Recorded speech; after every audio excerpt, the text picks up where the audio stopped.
Hello friends, welcome to tax riders. तो आज हम जो टॉपिक डिस्कस करने वाले हैं उसका नाम है डबल टैक्सेशन अवॉइडेंस एग्रीमेंट। इसको शॉर्ट फॉर्म में बोलते हैं DTAA। अभी मेरी जो रिसेंट वीडियो आई थी लास्ट वीक, इसमें हम लोगों ने डिस्कस किया था रेसिडेंट, नॉन रेसिडेंट और resident but not ordinary resident. इन तीनों की डेफिनेशन बड़ी क्रूशियल है। अगर आपने वो वीडियो नहीं देखी है तो मैं उस वीडियो का लिंक अपनी इस वीडियो में डिस्क्रिप्शन में डाल देता हूँ। आप प्लीज़ उस वीडियो को जरूर देखिए। उस वीडियो को देखने के बाद ही आपके लिए ये वीडियो बहुत बेनिफिशियल है, अदरवाइज़ आपको कुछ समझ में नहीं आएगा। टैक्सिबिलिटी अलग अलग है। रेसिडेंट की टैक्सिबिलिटी अलग है, नॉन रेसिडेंट की टैक्सिबिलिटी अलग है और resident but not ordinary resident की टैक्सिबिलिटी अलग है। वो हमने उस वीडियो में डिस्कस की है। इस वीडियो में हम DTAA डिस्कस करेंगे। मैं आपको शॉर्ट में बता देता हूँ, डिटेल में हम आगे डिस्कस करते हैं। स्लाइड बाय स्लाइड मैं आपको दिखाऊंगा कि DTA में क्या DTA होता है, क्या चीज़ें हम कंसिडर करते हैं DTA में और उसका बेनिफिट एक इंडिविजुअल या SSC कैसे ले सकता है, वो हम डिस्कस करेंगे। लेकिन DTA का प्रोविज़न आया क्यों है वो मैं आपको बता देता हूँ। सपोज़ कोई इंडिविजुअल, उसकी इनकम, वो रेसिडेंट है इंडिया में और वो फॉरेन के थ्रू भी कोई इनकम अर्न कर रहा है, यानी उसकी इन्वेस्टमेंट फॉरेन में भी है, वहाँ से भी उसको कोई अर्निंग हो रही है, चाहे वो डिविडेंड इनकम हो या उसे कोई US कंपनी के शेयर्स मिले हैं और जो शेयर्स उसने सेल ऑफ किए और उसकी इनकम इंडिया में भी टैक्सेबल हो गई है। तो उस केस में क्या होता है, जिस कंट्री की कंपनी के उसके पास शेयर्स हैं, वो कंट्री के टैक्सेशन के हिसाब से उसको वहाँ भी टैक्स पे करना पड़ता है और रेसिडेंशियल स्टेटस होने के कारण इंडिया में भी उसको टैक्स पे करना पड़ेगा। तो उस केस में हम लोग DTA के अंदर उसको बेनिफिट प्रोवाइड कराते हैं। वो बेनिफिट्स प्रोवाइड करने का एक प्रोसीजर है जो मैं आपसे नेक्स्ट वीडियो में डिस्कस करूंगा। इस वीडियो में बस मैं आपसे DTA के बारे में डिस्कस करूंगा। DTA क्या होता है, कैसे एक इंडिविजुअल DTA का बेनिफिट ले सकता है। DTA का बेनिफिट जब भी आप ले सकते हो अगर आपके 2 कंट्रीज़ में टैक्स डिडक्ट हुए हैं, यानी इंडिया जहाँ पे आप रह रहे हैं और फॉरेन कंट्री जहाँ से आपको वो इनकम अर्न हुई है और उस कंट्री ने वहाँ पे टैक्सेस डिडक्ट किए हैं। अब DTA का बेनिफिट आपको जब भी मिल सकता है जब इंडिया ने वो DTA साइन किया है उस फॉरेन कंट्री के साथ। अगर DTA साइन नहीं है तो उस केस में एक डिफरेंट प्रोसेस है, वो हम और आने वाली वीडियोस में डिस्कस करेंगे। लेकिन अभी DTA का बेनिफिट अगर लेना है तो ट्रीटी साइन होनी चाहिए फॉरेन कंट्री और इंडिया के बीच में, जब भी आप DTA का बेनिफिट ले सकते हैं। तो अब हम DTA के बारे में डिस्कस करते हैं अपनी नेक्स्ट स्लाइड में। So friends, now we will discuss about DTA। DTA क्या है? आप सभी जानते हैं कि अब इस समय वर्ल्ड ग्लोबलाइज हो चुका है। इंडिविजुअल्स और कंपनी ग्लोबली ट्रेड कर रही हैं या सर्विस प्रोवाइड कर रही हैं। तो मार्केट एक स्मॉल मार्केट ना होके एक ग्लोबल मार्केट बन गया है। आज मैं इंडिया से बैठ के US के लिए भी काम कर सकता हूँ। आज मैं इंडिया से US में कोई भी गुड्स को सेल कर सकता हूँ। तो आज की मार्केट एक ग्लोबल मार्केट है। तो मेरी अर्निंग इंडिया से भी हो सकती है और मैं US से भी अर्निंग कर सकता हूँ। लेकिन जैसे मैंने अपनी पिछली स्लाइड में आपको बताया था, पिछली वीडियो में आपको बताया था कि आपके रेसिडेंशियल स्टेटस के बेस पे आपकी इंडियन इनकम और फॉरेन इनकम टैक्सेबल होती है। तो अगर मैं इंडिया में रहकर फॉरेन में भी ट्रेड कर रहा हूँ या सर्विस प्रोवाइड कर रहा हूँ तो मेरी फॉरेन इनकम भी इंडिया में टैक्सेबल होगी। तो इस केस में जो इशू मैं फेस कर सकता हूँ वो है कि डबल टैक्सेशन मेरे पे लगेगा, क्योंकि जो इनकम मैं फॉरेन से अर्न कर रहा हूँ तो फॉरेन कंट्री भी उस पर टैक्स डिडक्ट करेगी, प्लस वो इनकम मेरी इंडिया में भी टैक्सेबल हो जाएगी। तो मुझे उस इनकम पर, फॉरेन इनकम पर 2 बार टैक्स देना पड़ेगा। तो उस सिचुएशन को अवॉइड करने के लिए, डबल टैक्सेशन को अवॉइड करने के लिए DTA को पिक्चर में आना पड़ता है। अब हम समझते हैं कि DTA काम कैसे करता है। सपोज मैं इंडिया में हूँ और मैंने एक कंपनी में इन्वेस्ट किया है जो US बेस्ड है, यानी मैंने US कंपनी के, सपोज माइक्रोसॉफ्ट के, मैंने कुछ शेयर परचेज कर लिए। अब अगर वहाँ से कोई डिविडेंड इनकम आ रही है तो US टैक्सेशन के हिसाब से मुझे उस डिविडेंड इनकम पे US में टैक्स देना होगा, यानी वहाँ से जो मुझे इनकम आएगी वो नेट ऑफ टैक्स आएगी। अब हालांकि मेरा जो रेसिडेंशियल स्टेटस है वो एज ए रेसिडेंट है इंडिया में, तो मेरी जो डिविडेंड इनकम है वो इंडिया में भी टैक्सेबल होगी। तो इस केस में मुझे 2 बार टैक्स देना पड़ेगा, एक बार US में, एक बार इंडिया में। तो इस डबल टैक्सेशन को अवॉइड करने के लिए DTA को पिक्चर में आना पड़ता है, जो कि हम नेक्स्ट स्लाइड में डिस्कस करेंगे कि DTA कैसे हमें डबल टैक्सेशन से बचाए। So friends, we have discussed the background of DTA. Now we will discuss what is the DTA, Double Taxation Avoidance Agreement. Basically Double Taxation Avoidance Agreement एक treaty है जो 2 countries sign करती है।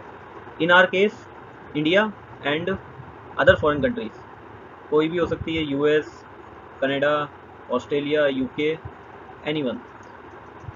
तो DTA sign करने का benefit ये होता है कि जो कंट्री डीटीए साइन करती है वो एक तो अट्रैक्टिव डेस्टिनेशन बन जाती है, क्योंकि वो डीटीए साइन होती है, तो उस कंट्री के पर्सनस को अट्रैक्ट करने के लिए, अपने यहाँ काम करने के लिए, प्लस अनेबल करती है एनआरआई को कि वो जो डबल टैक्सेशन वाला सिस्टम है उससे उन्हें रिलीफ मिल जाती है।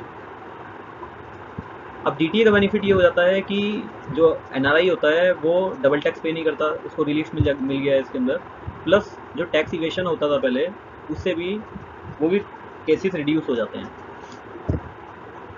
डीटीए के अंदर जो इनकम इन्होंने कवर की है वो सैलरी इनकम कवर की है, बिजनेस प्रॉफिट्स कवर किए हैं, डिविडेंड कवर किया है, इंटरेस्ट कवर किया है, रॉयल्टी कवर की है, कैपिटल गेन कवर किया है, यानी ऑलमोस्ट हर एक ऐड को डीटीए में कवर किया गया है।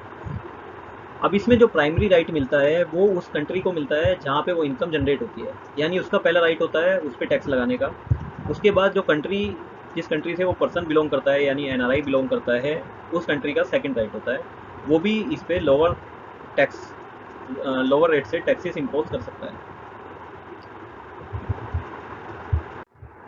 सो फ्रेंड्स, इस स्लाइड में हम देखेंगे कि कैसे डीटीए एप्लीकेबल हो रहा है या नहीं हो रहा है एक पर्टिकुलर ट्रांजेक्शन पर।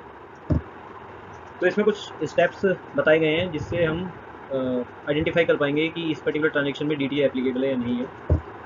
तो स्टेप 1 में हम देखते हैं कि जो ट्रांजेक्शन हुई है वो इंडिया या दूसरी कंट्री में टैक्सेबल है या नहीं है, और एक पार्टी उसके अंदर नॉन रेसिडेंट या फॉरेन कंपनी होनी चाहिए। विच डीटीए इज़ एप्लीकेबल। तो सबसे पहले हम लोग रेसिडेंशियल स्टेटस देखेंगे नॉन रेसिडेंट पार्टी का, यानी इंडियन सिटीजन का तो हमें रेसिडेंशियल स्टेटस पता है, लेकिन जिसके साथ ट्रांजेक्शन हुई है यानी फॉरेन कंपनी है तो उसका रेसिडेंशियल स्टेटस हमेशा यूएस ही होगा। अगर यूएस के साथ हम लोग कोई ट्रांजेक्शन कर रहे हैं, अगर ऑस्ट्रेलिया के साथ कर रहे हैं तो ऑस्ट्रेलिया होगा। तो डीटीए इंडिया और कंट्री के साथ, पर्टिकुलर कंट्री के साथ एप्लीकेबल हो जाएगा। So friends, now we will see how to apply DTA. सो ये कुछ स्टेप्स प्रोवाइड कर रहे हैं जो हमें बताते हैं कि हम डीटीए कैसे अप्लाई करते हैं। तो सबसे पहले है कि टैक्स लायबिलिटी कैलकुलेट करते हैं इनकम टैक्स के अकॉर्डिंग। तो सबसे पहले हम चेक करेंगे कि इनकम टैक्स के अकॉर्डिंग टाइप ऑफ इनकम क्या है और जिस पे डीटीए अप्लाई हुआ है, और टैक्स लायबिलिटी को कैलकुलेट करेंगे अंडर इनकम टैक्स। सेकंड है टैक्स लायबिलिटी अंडर डीटीए। तो डीटीए में जो स्पेसिफिक आर्टिकल है जो उस पर इनकम पे अप्लाई होता है उसके अकॉर्डिंग कितना टैक्स बनता है, तो वो हम डीटीए के अंदर टैक्स कैलकुलेट कर लेंगे। थर्ड, सेक्शन 92 बोलता है कि जो आपने टैक्स कैलकुलेट किया है इनकम टैक्स के अकॉर्डिंग और जो डीटीए के अकॉर्डिंग, उसमें से जो बेनिफिशियल है एसएससी को, वही फाइनल टैक्स माना जाएगा, यानी ट्रीटी को ओवरराइड कर दिया जाएगा उसमें से। तो अगर कोई नॉन रेसिडेंट है या फॉरेन कंपनी है और उसका परमानेंट एस्टेब्लिशमेंट इंडिया में है, तो उसका जो इनकम टैक्स का जनरल आर्टिकल है वही अप्लाई होगा, यानी इनकम टैक्स के रूल अप्लाई होंगे उसके साथ। So friends, now we will discuss how to claim DTA benefits. So there are 3 methods. तो पहला मेथड है डिडक्शन। तो टैक्स पेयर इस केस में डिडक्शन क्लेम कर सकता है जो टैक्सेस उसने फॉरेन गवर्नमेंट को पेड किया है as a deduction in the country of residence.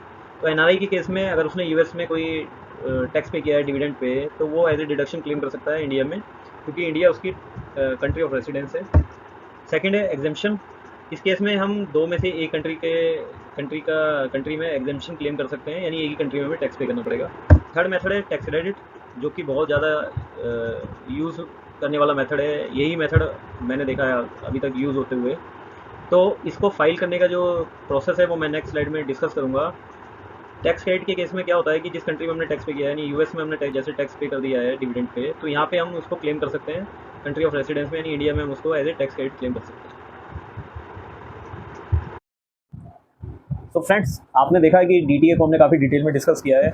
एक एक पॉइंट हमने डीटीए का डिस्कस किया है कि डीटीए क्या है, डीटीए का बैकग्राउंड क्या था, डीटीए को कैसे क्रिएट किया गया है, डीटीए में हम कैसे बेनिफिट्स ले सकते हैं, किन किन ट्रांजेक्शन पे डीटीए एप्लीकेबल होगा। तो ये काफ़ी डिटेल में हमने डिस्कस किया है।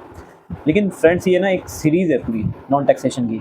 अगर आप पहली वीडियो को मिस कर जाएंगे तो ये वीडियो आपके लिए बेनिफिशियल नहीं है। तो इसलिए मैंने पहली वीडियो का भी लिंक डिस्क्रिप्शन में दिया है। अगर आपने वो वीडियो नहीं देखी है तो आप पहले रेसिडेंशियल स्टेटस वाली वीडियो देखिए, उसके बाद डीटीए की वीडियो आप देखिए, तो आपको बेटर अंडरस्टैंडिंग आएगी।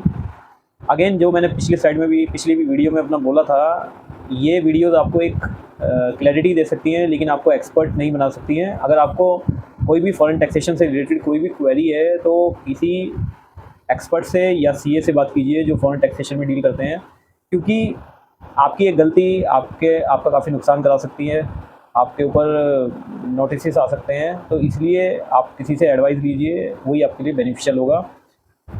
अगर आपको हमारी वीडियो पसंद आई है तो हमारे चैनल को सब्सक्राइब कीजिए, इन वीडियोस को अपने फ्रेंड्स के साथ शेयर कीजिए जिससे उनको भी इनसे बेनिफिट हो सके।